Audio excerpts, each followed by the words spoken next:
ఓం విఘ్నేశ్వరాయ నమః. రామాయణము కిష్కింధకాండ 24వ అధ్యాయము.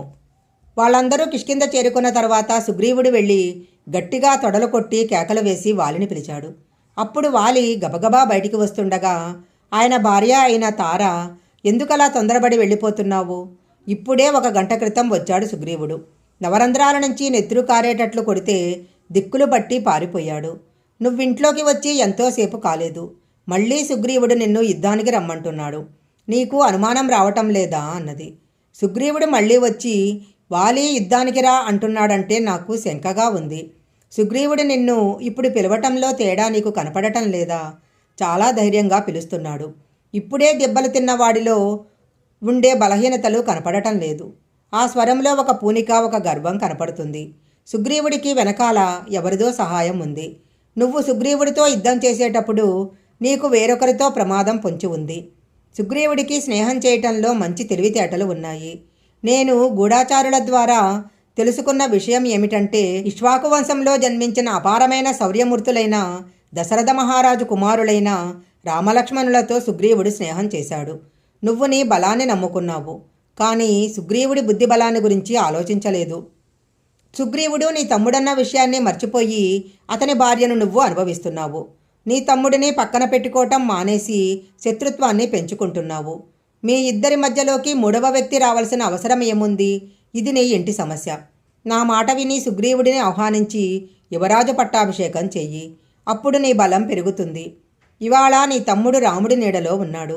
రాముడిలా నీడ ఇవ్వగలిగే చెట్టు ఈ ప్రపంచంలో లేదు అంది. వాలి శరీరం పడిపోవలసిన కాలం ఆసన్నమైంది. ఈశ్వరుడు ఫలితాన్ని ఇవ్వటం ప్రారంభించాడు.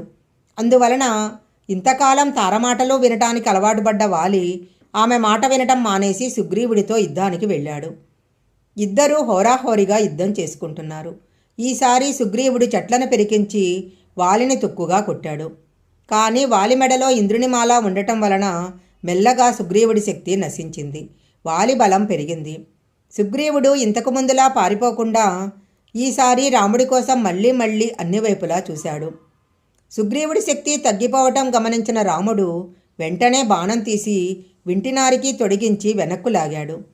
అలా లాగటం వలన ఆ వింటినారి నుండి వచ్చిన ధ్వని యుగాంతమందు ప్రళయం చేసేటప్పుడు హరుడు చేసే శబ్దంలా ఉంది. ఆ శబ్దము చేత మృగాలన్నీ దుక్కులు పట్టి పారిపోయాయి. పక్షులు ఆకాశంలోకి ఎగిరిపోయాయి.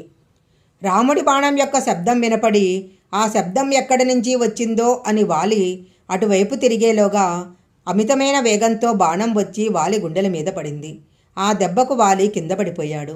అప్పుడు రాముడు, లక్ష్మణుడు, సుగ్రీవుడు అందరూ అక్కడికి వచ్చారు. పక్కనే చేతులు కట్టుకొని సుగ్రీవుడు నిలబడ్డాడు. అప్పుడు వాలి రాముడితో, రామా, నువ్వు చాలా గొప్పవాడివి, ధర్మం తెలిసిన వాడివి, పరాక్రమము ఉన్నవాడివి అంటారు. నీతో కాకుండా ఇంకొకరితో నేను అటువైపు తిరిగి యుద్ధం చేస్తుంటే ఇంత ధర్మాత్ముడివి అయిన నువ్వు చెట్టుచాటు నుంచి నా మీద బాణం వేయటానికి నీకు సిగ్గుగా లేదా? నా చర్మము ఒలిచి వేసుకోవటానికి, మాంసం తినటానికి పనికిరావు. యుద్ధం అంటూ వస్తే బంగారం వల్ల, వెండి వల్ల, భూమి వల్ల రావాలి. కానీ నాకు ఈ విషయాలలో తగాదా లేదు. నేను చెట్ల మీద ఉండే ఆకులను పండ్లను తినే శేఖామృగాన్ని. నువ్వు మనిషివి, ధర్మం అనే తొడుగు కప్పుకున్న మహాపాపాత్ముడివి. చేతిలో కోదండం పట్టుకొని కనపడ్డ ప్రతి ప్రాణిని హింసించే స్వభావం ఉన్నవాడివి. నీ యందు కామం విపరీతంగా ఉంది. అందుచేతనే ఏ కారణం లేకుండా నన్ను కొట్టి చంపావు. నువ్వు నా ఎదురుగా వచ్చి యుద్ధం చేసినట్లయితే ఆ యుద్ధంలో నేను నిన్ను యమసదనానికి పంపించి ఉండేవాడిని. 5 మాంసాన్ని మాత్రమే బ్రాహ్మణులు, క్షత్రియులు తినాలని ధర్మశాస్త్రం చెబుతుంది. త్రేతాయుగంలో బ్రాహ్మణులు కూడా మాంసం తినేవారు. కలికాలంలో అది నిషిద్ధము. అరణ్యకాండలో అగస్త మహర్షి వాతాపి, ఇల్వలుడు అనే రాక్షసులని చంపే ముందు మాంసాహారం తిన్నారు.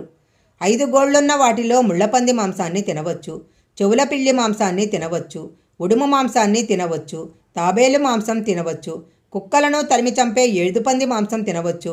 ఇక అరవడాని మాంసం తినకూడదు, ఇంకా 6వదాని మాంసం తినకూడదు. ఒకవేళ అలా తిన్నా, రాజ్యం చేస్తున్న రాజుని చంపినా, గోవును చంపినా, బ్రాహ్మణుడిని చంపినా, అలా చేసిన వారికి పాతకం చేసిన పాపం వస్తుంది. నువ్వు నన్ను చంపటానికి కారణం ఏంటి? నువ్వు చేసిన దోషాలు కావా? నాకు జవాబు చెప్పు అన్నాడు.